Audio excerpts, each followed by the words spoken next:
कुछ मीठा खाने का दिल करे तो बग़ैर बेकिंग और बग़ैर कुकिंग के बहुत ही मज़ेदार सा 10 मिनट में बनने वाला रेम्बो डेज़र्ट बना के तैयार करें, जो खाने में बहुत ज़्यादा टेस्टी लगता है। एक बार आप इस रेसिपी को ट्राई करेंगे तो हर बार आप इसी रेसिपी को बनाना पसंद करेंगे। तो चलिए इसकी रेसिपी को देख लेते हैं। इस मज़ेदार से डेज़र्ट को बनाने के लिए हमने यहाँ पर मिल्क पैक की फ्रेश क्रीम ले ली है और हमने इसको 2 घंटे के लिए फ्रीज़र में रख दिया था। तो ये अच्छी तरह से ठंडी हो चुकी है, चिल्ड हो चुकी है। इसको हम एक बाउल में निकाल के बहुत अच्छी तरह से बीट कर लेते हैं। मैं इलेक्ट्रिक बीटर से इसको बहुत अच्छी तरह से बीट कर लूंगी। तो इलेक्ट्रिक बीटर से 3 से 4 मिनट में क्रीम बहुत अच्छी तरह से बीट हो जाती है। लेकिन अगर आपके पास इलेक्ट्रिक बीटर ना हो तो आप हैंड विस्कर से भी इसको बहुत अच्छी तरह से बीट कर सकते हैं। इसकी कंसिस्टेंसी डबल होने तक इसको बीट कर लेते हैं। तो इसको हमने बहुत अच्छी तरह से बीट कर लेना है और बीट करने के बाद अब हम इसको 3 हिस्सों में डिवाइड कर लेंगे। तो यहाँ पर हमने 3 बाउल रख ली हैं। इस तरह से हमने इसको 3 हिस्सों में डिवाइड कर लिया है। अब हमने यहाँ पर ले ली है स्ट्रॉबेरी जेली, बनाना जेली और मैंगो जेली। अभी हमने यहाँ पर क्रीम का 1 बाउल रख लिया है। इसके अंदर हम ऐड कर देंगे 2 टेबलस्पून स्ट्रॉबेरी जेली के। स्ट्रॉबेरी जेली को हमने पकाना नहीं है, कुछ भी नहीं करना, बस हमने इसको इस तरह से क्रीम में ऐड कर दिया है। 2 टेबलस्पून स्ट्रॉबेरी जेली ऐड करने के बाद इसको हम दोबारा से इलेक्ट्रिक बीटर से बहुत अच्छी तरह से बीट कर लेते हैं, ताकि स्ट्रॉबेरी जेली के जितने भी क्रिस्टल्स हों वो इसके अंदर अच्छी तरह से डिजोल्व हो जाएं। 1 से 2 मिनट के लिए हमने इसको दोबारा से बीट कर लिया था। तो जितनी भी स्ट्रॉबेरी जेली है वो क्रीम के अंदर अच्छी तरह से मिक्स हो चुकी है। तो हम स्पैचुला से साइडों से साफ कर लेते हैं। तो यहाँ पर हमारी स्ट्रॉबेरी जेली का मिक्सचर बिल्कुल रेडी हो चुका है। इस बाउल को साइड पर कर देते हैं और अब हम यहाँ पर ले लेते हैं मैंगो जेली। तो हमने यहाँ पर एक और क्रीम का बाउल ले लिया है और मैंगो जेली ले ली है। 2 टेबलस्पून मैंगो जेली के हम इस क्रीम के अंदर ऐड कर देते हैं। तो दोबारा से इलेक्ट्रिक बीटर से हम इसको 1 मिनट तक बीट कर लेंगे, ताकि मैंगो जेली के सारे क्रिस्टल्स इसमें अच्छी तरह से मिक्स हो जाएं। तो यहाँ पर हमने मैंगो जेली को भी अच्छी तरह से बीट कर लिया है। हैंड विस्कर से भी आप बहुत ही आसानी से इसको बीट कर सकते हैं। स्पैचुला से इसको अच्छी तरह से साफ कर लेते हैं और एक साइड पर कर लेते हैं। तो अब हमने यहाँ पर 3rd बाउल ले लिया है और यहाँ पर हमने ले ली है बनाना जेली। तो बनाना जेली के भी हम 2 टेबलस्पून इस क्रीम के अंदर ऐड कर देते हैं। क्रीम को हमने 3 हिस्सों में डिवाइड कर लिया था। तो 3 बराबर के हिस्सों में हमने क्रीम को डिवाइड किया था और उसमें इस तरह से हमने जेली ऐड कर दी है 2 टेबलस्पून। तो बहुत ही कम खर्च में ये ज़बरदस्त सा डिज़र्ट बनकर तैयार हो जाता है और खाने में इतना टेस्टी लगता है कि आप एक बार बनाएंगे तो घर वाले आपकी तारीफें करते जाएंगे। तो आप देख सकते हैं तीनों बाउल हमारे यहाँ पर रेडी हो चुके हैं। तो अब हम इसकी असेंबलिंग कर लेते हैं। हमने यहाँ पर स्क्वायर शेप में एक डिश रख ली है और यहाँ पर हमने ले लिए हैं ग्लूको बिस्किट। तो 4 पैकेट ग्लूको बिस्किट के हमने यहाँ पर ले लिए हैं। अगर आपके पास ग्लूको बिस्किट ना हो तो आप इसकी जगह कैंडी बिस्किट भी ले सकते हैं, या जो भी बिस्किट आपको पसंद हो विदाउट क्रीम के आप वो बिस्किट इसमें ऐड कर सकते हैं। तो हमने यहाँ पर ग्लूको बिस्किट की लेयर लगा दी है।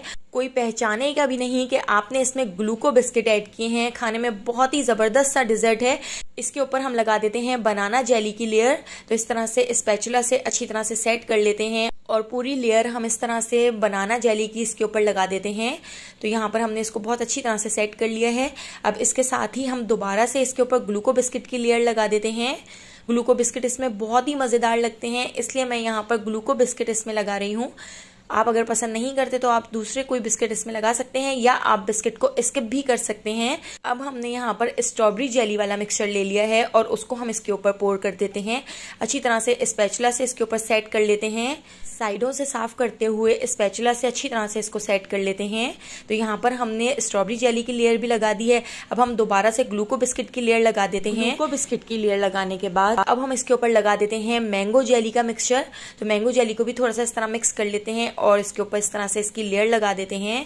तो देखिए कितना जबरदस्त कलरफुल हमारा यहाँ पर डिजर्ट बनकर तैयार हो रहा है। बहुत ही मजेदार लगता है। सबसे खास बात यह है कि 10 मिनट में बनके तैयार हो जाता है। बहुत ही ईजी और क्विक रेसिपी है। आपके घर में कोई मेहमान आने वाले हों तो आप इसको झटपट बना के तैयार कर सकते हैं। अब हम यहाँ पर अपनी एक चॉकलेट सॉस बना के तैयार कर लेते हैं। तो आप इस चॉकलेट सॉस को स्किप भी कर सकते हैं। इसकी जगह आप चॉकलेट मेल्ट करके इसके अंदर ऐड कर सकते हैं, या आप इस डिजर्ट को विदाउट चॉकलेट और विदाउट चॉकलेट सॉस के भी गार्निश करके सर्व कर सकते हैं। तो यहाँ पर हमने एक सॉस पैन के अंदर बटर, चीनी, कोको पाउडर, दूध और चॉकलेट ये सारी चीजें एक साथ डाल दी हैं। इसको गैस के ऊपर रख दिया है और 2 से 3 मिनट उबाल आने तक पका लेते हैं, ताकि इसमें चॉकलेट अच्छी तरह से डिजोल्व हो जाए।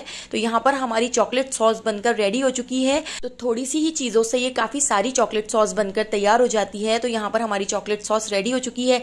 इसको ठंडा करने के लिए साइड पर रख देते हैं। चॉकलेट सॉस रूम टेम्परेचर पे आ चुकी है और डिजर्ट को भी हमने 1 घंटे के लिए फ्रिज में रख दिया था, तो अच्छी तरह से ठंडा हो चुका है। अब हम चॉकलेट सॉस को इसके ऊपर डाल देते हैं, अच्छी तरह से पोर कर देते हैं और अच्छी तरह से स्पैचुला से फैलाते हुए पूरी चॉकलेट को इसके ऊपर सेट कर लेते हैं। तो यहाँ पर आप देखिए कितना मज़ेदार हमारा डिज़र्ट बनकर तैयार हुआ है। तो आप इस डिज़र्ट को विदाउट चॉकलेट और विदाउट चॉकलेट सॉस के भी गार्निश करके इसको ऐसे ही सर्व कर सकते हैं। ये डिज़र्ट ऐसे भी खाने में बहुत ही टेस्टी लगता है। तो इस तरह से चॉकलेट सॉस को भी हमने इसके ऊपर अच्छी तरह से सेट कर लिया है। अब हमने इसको 2 घंटे के लिए फ्रिज में रख दिया था। ये बिल्कुल अच्छी तरह से ठंडा हो चुका है। मेरे पास यहाँ पर कुछ स्प्रिंकल्स थे, तो इसको और ज़्यादा कलरफुल बनाने के लिए मैं इसके ऊपर थोड़े से स्प्रिंकल्स डाल देती हूँ।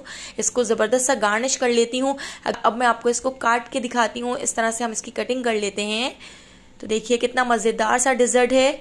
अगर आपको मेरी ये रेसिपी पसंद आई हो तो लाइक ज़रूर कर दीजिएगा। तो आप इसको कलरफुल रेनबो डिज़र्ट भी कह सकते हैं। रेसिपी पसंद आई हो तो कमेंट करके ज़रूर बताइएगा। और अगर अभी तक आपने मेरे चैनल को सब्सक्राइब नहीं किया तो जल्दी से मेरे चैनल को सब्सक्राइब कर लीजिए और बेल आइकॉन के नोटिफिकेशन को ऑन कर लीजिए, क्योंकि मैं डेली बहुत ही ज़बरदस्त सी रेसिपीज़ आपके लिए लेकर आती हूँ। आने वाली वीडियो तक मुझे दीजिए इजाज़त। अल्लाह हाफिज़।